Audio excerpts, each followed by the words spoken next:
সাবেক প্রধানমন্ত্রী শেখ হাসিনা অংশগ্রহণমূলক নির্বাচন বলতে তিনি কি বোঝেন তার একটি সংজ্ঞা দাঁড় করিয়েছিলেন। 2024-এর 7 জানুয়ারি নির্বাচনের আগে যখন বিএনপি নির্বাচন বয়কট করলো, অন্যান্য সব দল রাজনৈতিক দলগুলো বয়কট করা শুরু করলো, যখন আমি আর ডামি নির্বাচনের সব ধরনের প্রস্তুতি সম্পন্ন করেছেন শেখ হাসিনা, তখন অংশগ্রহণমূলক নির্বাচন আদৌ হবে কিনা এই প্রশ্নের জবাবে, সাংবাদিকদের প্রশ্নের জবাবে শেখ হাসিনা যে মন্তব্য করেছিলেন তা ছিল এরকম: আমার কাছে অংশগ্রহণমূলক নির্বাচন মানে জনগণের অংশগ্রহণ, জনগণ তো ভোটে অংশগ্রহণ করছেই, নির্বাচনগুলো তো ভোট দিচ্ছে, অতএব সেটি অংশগ্রহণমূলক নির্বাচন। কোন রাজনৈতিক দল কারা অংশগ্রহণ করলো না করলো এটি মুখ্য বিষয় নয়। এরপরে আরো একটি অনুষ্ঠানে সাবেক প্রধানমন্ত্রী শেখ হাসিনা মন্তব্য করেছিলেন যে অবাধ নিরপেক্ষ নির্বাচন এই বিষয়ে যেন কেউ তাকে জ্ঞান দিতে না যায়।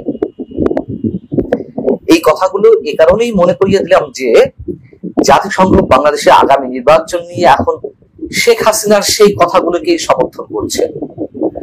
জাতিসংঘের আবাসিক প্রতিনিধি গোয়েন লুইস ঠিক হুবহু শেখ হাসিনার বক্তব্যটাই তিনি নিজের মুখে পুনর্ব্যক্ত করছেন।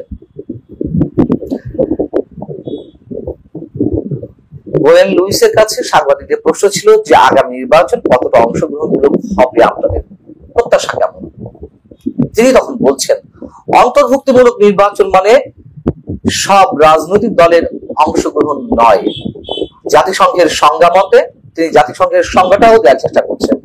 সমাজের সব শ্রেণী পেশার মানুষের অংশগ্রহণকেই অংশগ্রহণমূলক নির্বাচন বলা হয়। কি অদ্ভুত, কি অসাধারণ! তখন যে নির্বাচন অনুষ্ঠিত হয়েছিল বিএনপি ছাড়া, অন্য দল ছাড়া, আওয়ামী লীগের যে আমি দামি মার্কা নির্বাচন অনুষ্ঠিত হয়েছিল, তখন জাতিসংঘ কি বিবৃতি দিয়েছিল? যুক্তরাষ্ট্র, ইউরোপীয় ইউনিয়ন, যুক্তরাজ্য কি বিবৃতি দিয়েছিল সেটিও একটু আপনাদের মনে করিয়ে দিই। বিবৃতিগুলোতে উল্লেখ ছিল বিরোধী রাজনৈতিক কর্মীদের উপর দমন পীড়ন বন্ধ, সব দলের অংশগ্রহণ নির্বাচন অনুষ্ঠান এবং স্বাধীন মত প্রকাশে সরকারের প্রতি আহ্বান জানানো হচ্ছে। এটি নির্বাচনের পরে নয়, আগে। পরেও এই ধরনের মন্তব্য তারা করেছে বিভিন্ন ধরনের বিবৃতিতে। এখন গোয়েন লুইসরা জাতিসংঘ, যুক্তরাষ্ট্র, ইউরোপীয় ইউনিয়নের মতন সংস্থাগুলো তারা তাদের মতো করে বক্তব্য প্রচার করছে। যেহেতু এখন শেখ হাসিনা নেই, তখন যেভাবে গণতন্ত্রের সবক দিত, শেখ হাসিনাকে হটানো দরকার ছিল, শেখ হাসিনার মাধ্যমে তাদের এজেন্ডাগুলো বাস্তবায়ন হচ্ছিল না, এটা তো সত্য কথা। শেখ হাসিনা গণতন্ত্র গলার টিপে ধরুক আর বাক স্বাধীনতা হরণ করুক, যাই করুক না কেন, এখন তো স্পষ্ট হচ্ছে যে পশ্চিমা এজেন্ডাগুলো তিনি বাস্তবায়ন করতে চাননি। অনেকে অভিযোগ থাকতে পারে ভারতকে অনেক কিছু দিয়েছে, সেটাই শেখ হাসিনা নিজে উল্লেখ করেছেন। যাই হোক, কি দিয়েছে সেটিও আমার আর এক বিতর্ক। তো এখন যে ডক্টর ইউনূস ক্ষমতায় রয়েছেন, সরকার প্রধান হিসেবে তিনি তার রাজত্ব পরিচালনা করছেন, ডক্টর ইউনূস তাদের লোক, এটা তো ওপেন সিক্রেট, অনেকেই বলেন।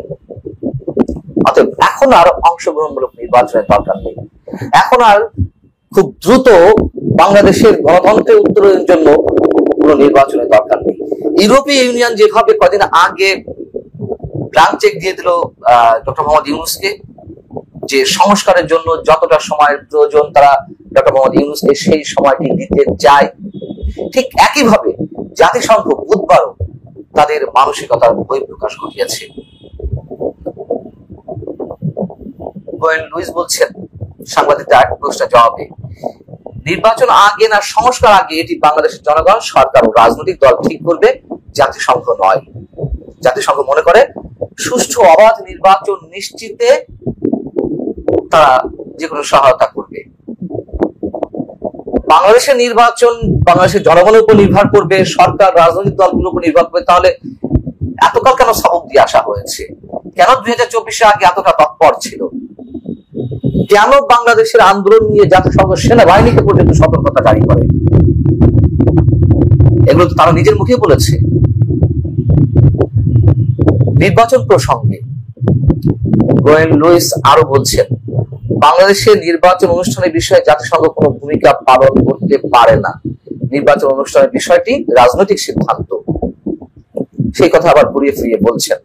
অর্থাৎ আমরা করিডোরের বিষয়ে জানি, আমরা বন্দরগুলো বিদেশি কোম্পানিগুলোর হাতে তুলে দেওয়ার বিষয়টি নিয়ে যে তুমুল বিতর্ক, সে সম্পর্কে নানা ধরনের কথাবার্তা বলছি বা বলা হচ্ছে বিভিন্ন জায়গা থেকে।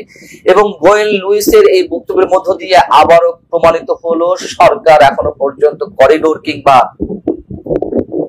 বন্দর ইস্যুতে অথবা পশ্চিমাদের যে বিভিন্ন ধরনের এজেন্ডা রয়েছে সেগুলো বাস্তবায়নের ক্ষেত্রে এখনো পর্যন্ত পিছপা হয়নি। সরকার অনেক কিছুই লুকোচুরি করছে।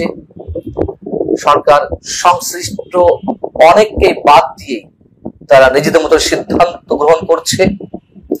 কোন প্রকার কোন ধরনের আলোচনা রাজনৈতিক দলগুলোর সঙ্গে করছে না, সেই অভিযোগ যেমন রয়েছে। অবশ্যই সেনাবাহিনীর পক্ষ থেকেও সেনা প্রধান সেটি স্পষ্ট করে গত 21শে মে তো তিনি উচ্চারণ করেছেন যে সেনাবাহিনীকে অন্ধকারে রেখে সরকার বিভিন্ন ধরনের সিদ্ধান্ত গ্রহণ করছে। গোয়েন লুইস আরো একটি স্পর্শকাতর বিষয়ে কথা বলেছেন। ঢাকায় জাতিসংঘ মানবাধিকার বিষয়ক অফিস স্থাপনের বিষয়টি চূড়ান্ত বলে তিনি জানিয়েছেন। যখন জাতিসংঘের মহাসচিব অ্যান্টনিও গুতেরেস বাংলাদেশ সফর করে গেলেন, তখনই একটি কথা উঠেছিল যে বাংলাদেশে জাতিসংঘ তাদের অফিস স্থাপন করতে চায়। এটি নিয়ে তখন তুমুল হইচই উঠেছিল এবং সেই হইচইয়ের মুখে পড়ে সরকার খানিকটা নীরব হয়েছিল। আবার এই বিষয়টি খোদ গোয়েন লুইস তার মুখ থেকে উচ্চারণ করলেন যে বিষয়টি চূড়ান্ত, অফিসটি খোলা হবে ছোট করে। তার মানে কি? তার মানে হচ্ছে এখানে জাতিসংঘের অফিস খোলা হতে যাচ্ছে।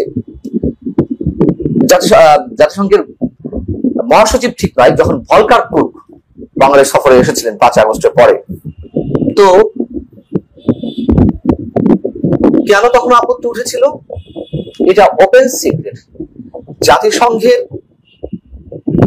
অফিসগুলো বিভিন্ন দেশে খোলা হয় তখনই যখন ওই দেশগুলো যুদ্ধ বিধ্বস্ত হয়, অথবা সহজ করে বললে যুদ্ধ বিধ্বস্ত দেশগুলোতেই জাতিসংঘের অফিস খোলা হয় বিভিন্ন এজেন্ডা নিয়ে।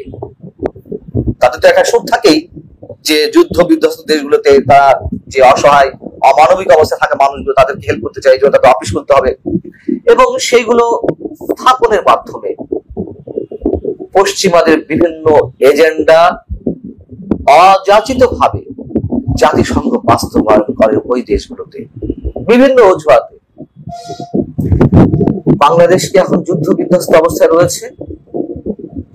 যদিও যুদ্ধের কথা আমাদের প্রধান উপদেষ্টা থেকে শুরু করে সরকারের পারিষদ বর্গ অনেকেই তারা যুদ্ধ যুদ্ধ বলে গলা ফাটিয়ে দিচ্ছে, যুদ্ধ অবস্থা দেশ রয়েছে। কোন যুদ্ধ তারা চান, কিসের জন্য বারবার যুদ্ধের কথা বলছেন, সেগুলো আমরা অনুমান করতে পারি এবং এটি একটা আরেকটার সঙ্গে জড়িত খুব স্পষ্ট ভাবে। নির্বাচন এবং যুদ্ধ, পশ্চিমারা তাদের এজেন্ডা থেকে সরেনি। পশ্চিমাদের এজেন্ডা বাস্তবায়নের ক্ষেত্রে সরকারও এখনো পর্যন্ত পিছপা হয়নি। গোয়েন লুইসের বক্তব্যের সামগ্রিকভাবে এটি স্পষ্ট হয়ে উঠেছে। দেখা যাক কতদূর তারা যায়। ভালো থাকুন সবাই। আল্লাহ।